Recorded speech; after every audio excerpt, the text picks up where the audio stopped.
Muy buenas, gente, ¿qué tal? Aquí estamos en otro vlog más, esta vez el tercero. ¿Y hoy de qué os voy a hablar? Pues no tengo ni idea, la verdad. Hoy ha sido un día bastante atareado. He hecho varias cosas, he tenido que dar clases de japonés, he tenido que hacer una entrevista para la radio de Palencia.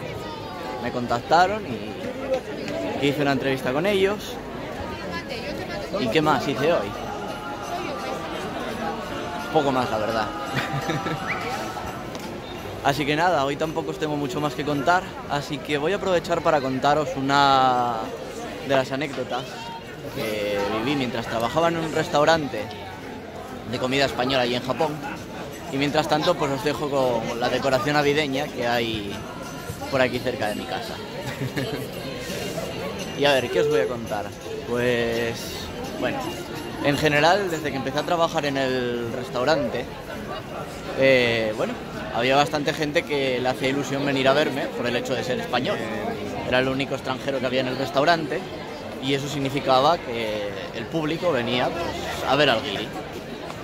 Con lo cual los clientes tenían un contacto bastante cercano conmigo en muchos aspectos, en algunos más de lo que me gustaría, pero bueno, en general, cuando venían las chicas a verme y demás, solían repetir.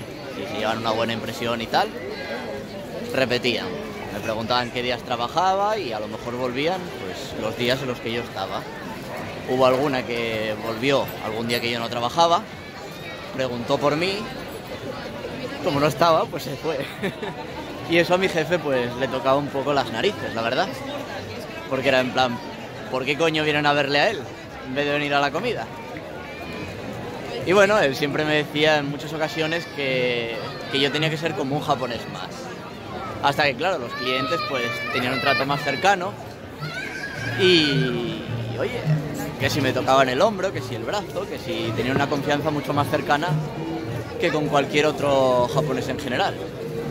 Y volvemos por aquí, que había mucha gente por ahí y estorbaba.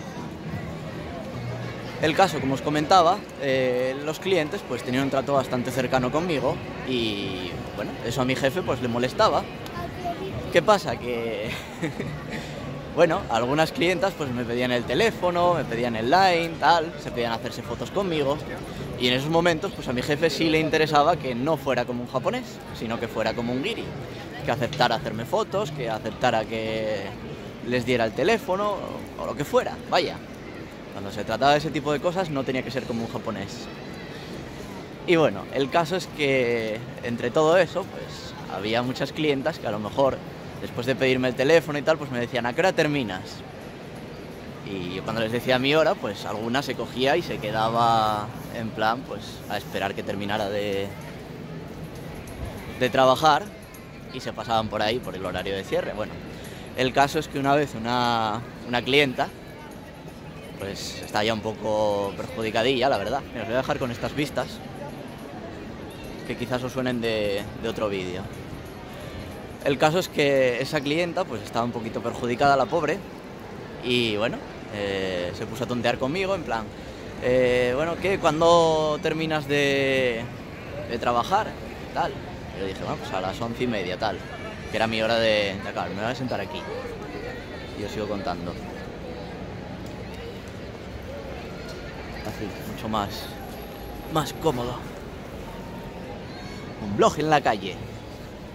Oh. La puta moto. Bueno, eso. Y me preguntaba a qué hora terminaba, todo eso. Y nada, se lo dije a las 11:30, tal, que era mi hora de cierre. Y me dice, nene, Oni-san, todavía no viniku no, que si iba a beber con ella después. Y yo, bueno, pues aún, quizás, haciéndome un poco el duro, pero por dentro la verdad es que la chica era preciosa. Y estaba en plan, estaba ahí todo derritiéndome. Y yo, quizás, no lo sé.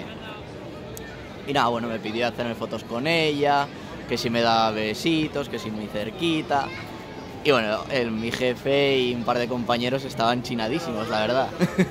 Era en plan, el puto guiri de mierda, ¿cómo cojones se liga a estas tías, no sé qué, tal? Bueno, y nada. Eso pues un día, luego otro día con otra chica más o menos similar, con otra chica también, y al final pues mi jefe me acabó prohibiendo dar mi contacto a las clientas y a los clientes, porque también había gente que, bueno, más que nada porque me interesaba a mí, por ejemplo, el dueño de un hotel cercano por allí me pidió mi contacto por hablar 3 idiomas, por ser extranjero, y bueno, digamos que a mi jefe le tocaba los cojones eso. Pero bueno, cosas que pasan. Así que al final me tuve que coger y apuntar mi número en una libretita que tenía, y cada vez que un cliente o una clienta me pedía algo, pues cada vez que le llevaba el plato, pues debajo iba el número ahí escondido. Y era la única manera que acabé pudiendo hacerlo para poder establecer lazos. La verdad es que fue una experiencia bastante agradable. Puta moto. Fue una experiencia bastante agradable. Porque bueno, al tener los fines ocupados, los viernes de noche ocupados, los sábados de noche ocupados, pues no podía salir de fiesta, tanto como quisiera. Entonces bueno, era una manera de conocer gente nueva. Así que nada, ya sabéis, si os toca trabajar en un restaurante y vuestro jefe os tiene fichados, pues ser un poco listos y dejáis vuestro line por ahí, en una libretita escrito, cada vez que... line, o bueno, el número de teléfono, y así os podrán contactar. Y espero que os pueda resultar útil esta anécdota de cara a posibles incursiones en restaurantes o otros negocios. Y nada más, bueno, por hoy ya hemos acabado este vídeo. Un poquito corto, también como el de ayer, pero bueno, a ver si mañana o pasado puedo hacer algo más elaborado para vosotros. Y ya sabéis, darle a like, suscribiros si no lo estáis y compartirlo por vuestras redes sociales. Ah, y una cosa que se me olvidaba, en el link de la descripción tenéis puesto un enlace a un grupo de WhatsApp que si queréis uniros y podéis participar, pues tendréis un contacto más directo conmigo y con otros seguidores que también están por ahí. Así que nada, venga, muchísimas gracias por verme y nos vemos en el próximo vídeo. Bye. Por cierto, esta anécdota ha sido patrocinada por nuestro suscriptor Cristian Vázquez. Nos vemos. Bye.